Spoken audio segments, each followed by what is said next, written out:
Just one more thing. Hello there. Welcome to my review of the second episode of Season 2 of Columbo, The Greenhouse Jungle. First broadcast on October 15th, 1972 on NBC. This episode was written by Jonathan Latimer. Latimer was born October the 23rd, 1906 in Chicago. He began his career as a journalist for the Chicago Herald-Examiner, writing about true crime, before becoming a writer of pulp novels. He then moved to California to pursue screenwriting, before his career was interrupted by World War II, where he served in the US Navy. After the war, he returned to screenwriting, having some success with several films produced based on his scripts. He then moved into television, writing 32 episodes of Perry Mason. Columbo was his last writing credit. He died on June the 23rd, 1983. He was 76. The episode was directed by Boris Sagal. Sagal was born October the 18th, 1923 in Ukraine. He began his directing career in 1955 and quickly became a directing machine, with regular directing jobs on Mike Hammer and Peter Gunn, as well as shows such as The Twilight Zone, The Defenders and Dr. Kildare. He also worked in film, directing the Elvis vehicle Girl Happy, as well as the war film Mosquito Squadron and The Omega Man with Charlton Heston. He died in a tragic accident on the set of the miniseries World War III, when he exited a helicopter and walked the wrong way into the helicopter's tail rotor blades. That was on May the 22nd, 1981. He was 57. The episode begins with Tony Goodland's wife receiving a menacing phone call that her husband is in some sort of trouble. We quickly see its acting legend and returning guest star Ray Milland, although with his distinctive voice it wasn't much of a reveal. This time he's wearing a pretty awful wig, which might have looked fine on smaller 70s TV sets, but looks absolutely awful on modern TV screens. He would have been far better off without it, as he was in his first appearance in Death Lends a Hand. After receiving the phone call, the wife goes to look for him before digging out her phone book, which she keeps in the drawer along with a gun. She calls a woman she knows is having an affair with Tony, who denies him being there or them being in a relationship at all. She then rings Tony's uncle Jarvis, Ray Milland, who is deeply unpleasant to her and also about Tony. When he hangs up, Tony is there with him. Jarvis pulls out his own gun, but not to shoot Tony. It's part of his plan. They drive their own cars to a hillside shack and talk through the plan. They have arranged a fake kidnapping to get $300,000 out of Tony's trust fund. They push Tony's car off a cliff after Jarvis has taken a shot of the windscreen. Columbo arrives to investigate the crash site and is yet again mistaken for not a cop by a uniformed officer. Sergeant Wilson greets him and shows him the crime scene. Wilson is played by Bob Dishy. Dishy is a film, stage and television actor who appeared in 2 different Columbo episodes in the rare role of the same character. He also appeared in memorable roles as Dr. Schenkman on Frasier. Dr. Schenkman! Niles! Dr. Schenkman, what the hell's going on? Well, it's not what it looks like. And as recurring character Lawrence Weaver on Law and Order. He is 87. As they make their way down to the crashed car, Columbo takes a running tumble and ends up in a ditch. Now, I've looked into this scene and I've looked at the scene in detail, and while I can't definitely confirm it, I'm pretty sure that this is an accident caught on film. because it's definitely Peter Falk who takes the tumble, but there's absolutely no way that that would have been scripted to happen. They used stuntmen or doubles for everything on TV in the 70s and 80s, so there is no way they would have allowed Falk to do this stunt. I can't find anything definitive, but from the way it's shot, I think that the two shots are definitely Falk running and falling, and they're from the same footage, one being the master and the other being artificially zoomed in during post-production. While the first shot of him walking down the hill is a pickup with the stuntman. When he falls, it's pretty quickly cut to another pickup shot with Falk on the ground and dialogue written in to suit the accident. But you have to give it to Peter Falk for staying in character as he takes the tumble and for holding on to his cigar the whole time. Wilson gives Columbo a rundown of how the car was found, including all the forensic tests they've done to establish how long the car has been there. But Columbo doesn't really care about any of that. Wilson thinks it has happened exactly how Jarvis want them to think it happened. Columbo discovers Wilson has been assigned to work alongside him, which he's a little confused by, and immediately gives Wilson a task that will get him away from Columbo. We then cut to the Goodland residence, where Jarvis is once again berating Kathy Goodland, played by Sandra Smith. Smith is a character actress of the 60s and 70s who appeared as Janice Lester on Star Trek, and in her last on-screen role as Shirley Atwater in The Rockford Files. She is 83. Columbo arrives and let them know they found Tony's car, and Kathy doesn't act shocked. Jarvis tells her to tell the police the truth, which she does. She has received a letter from Tony about a ransom and has already contacted the bank for money. Jarvis can access the money, but only in an emergency, which is why he's arranged this kidnap plot. Columbo is immediately suspicious of this set of circumstances. Kathy's lover, Ken Nichols, walks in and is pretty blatant about their relationship. Ken is played by William Smith. William Smith was a character actor with over 250 credits to his name, often playing the heavy, but starting out as a child actor, appearing first in The Ghost of Frankenstein in 1942. He went on to become a champion arm wrestler in the Air Force, as well as a bodybuilder and amateur boxer. He had CIA and NSA clearance during the Korean War, but pursued a career in acting, appearing in everything from Batman to The Rockford Files, and in such films as Conan the Barbarian, Red Dawn, and The Outsiders. He died in July 2021. He was 88. Jarvis arrives home, where he tends to his orchids in his greenhouse. Columbo is already there.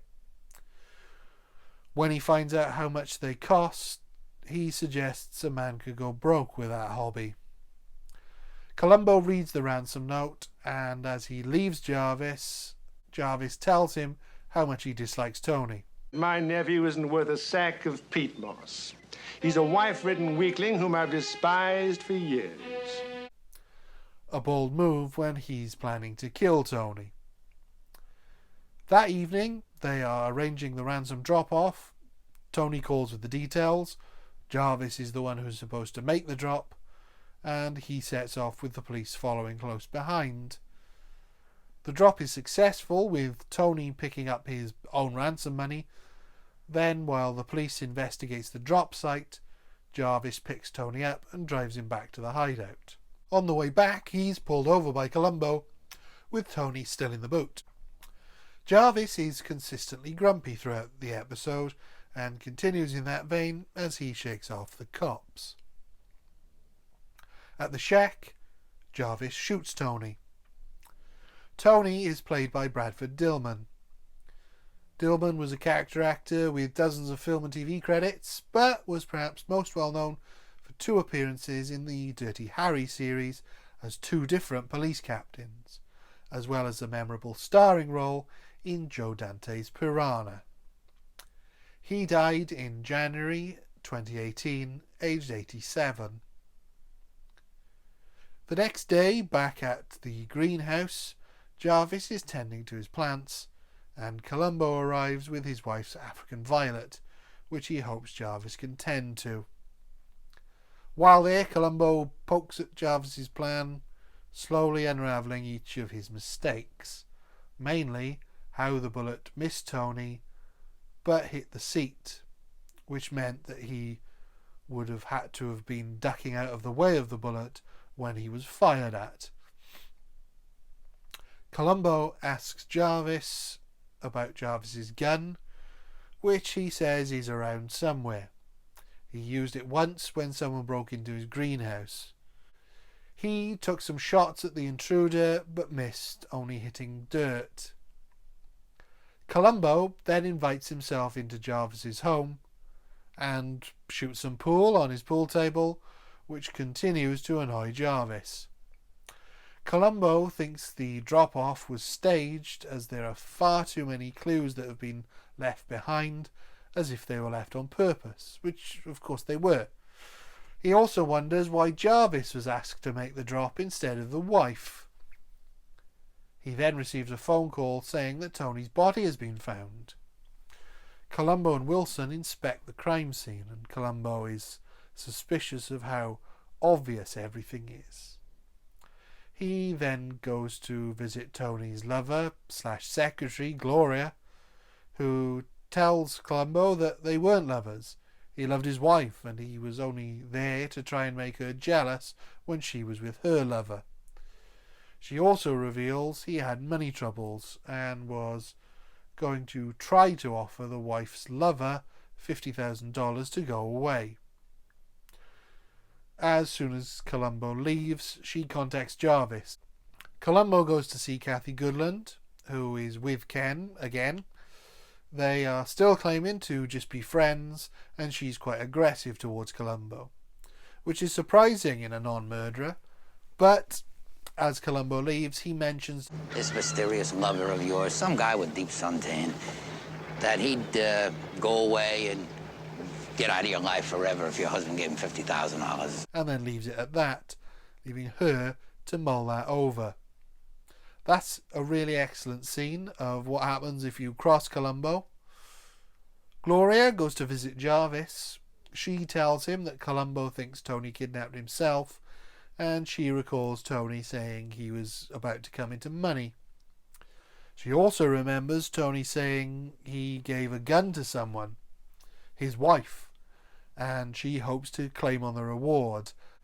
Jarvis is relieved and sees an opportunity to frame the wife, Kathy. He sneaks into her home and plants the gun and the case the ransom was in. He also takes her identical gun for his own. When he gets home, he's asked the police to meet him there, and Sergeant Wilson arrives. He gives Wilson his switched gun and asks him to have the gun checked out to clear his name. He then tells Wilson what he's been told about Kathy so that they will search her house. Wilson runs this by Columbo, who says Wilson should take charge of the search as he's about to enjoy some chili. In anyone else, this could be seen as malicious, as he knows the wife isn't the killer. But the way Falk plays it makes it seem like he's being genuine and just wants to enjoy his chili, while Wilson does a part of the job he doesn't like doing. Jarvis arrives just as they discover the ransom bag, which Jarvis is able to identify. They then find the gun, seemingly condemning Kathy. Jarvis returns home, content he's got away with it, but Columbo is there waiting for him.